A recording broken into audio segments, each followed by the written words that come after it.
Alam nyo ba na ngayong araw ay tinatawag nila ito na Sabado de Gloria o Black Saturday? Itinuturing nila ito na pinakamahalagang araw ng Semana Santa at ito naman ang mga pamahiin na magandang gawin para sa araw na ito. Una, maganda daw magpatuli ang mga batang lalaki dahil pinaniniwalaan na mabilis gumaling ang mga sugat sapagkat buhay na si Jesus sa araw na ito. Alam ko sa probinsya ginagawa nila ito, yung pinupukpok tapos duduraan yung sugat gamit yung dahon ng bayabas. Pangalawa, maganda raw maligo ngayong araw sa dagat para malinis ang mga kasalanan at pagbabago. Nagpapakita rin daw ito ng pagpapahayag ng kanilang pananampalataya. Naranasan ko to dati sa probinsya, naligo kami sa dagat, tapos punong-puno yung jeep kahit yung ibabaw may nakasakay. Ang nakakalungkot lang, may nalunod kaming kasama dahil hindi nabantayan yung bata ng kanyang magulang. Pangatlo, maganda rin daw maglinis ng buong bahay ngayong araw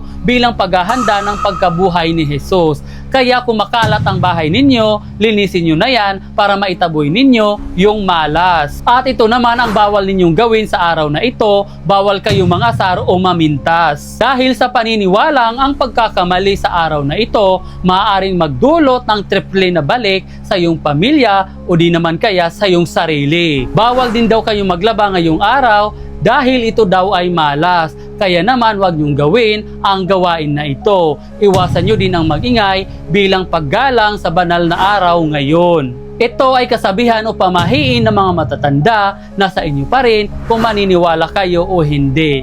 Ikaw, kumusta ang outing nyo ngayong araw? Nag-enjoy ka ba?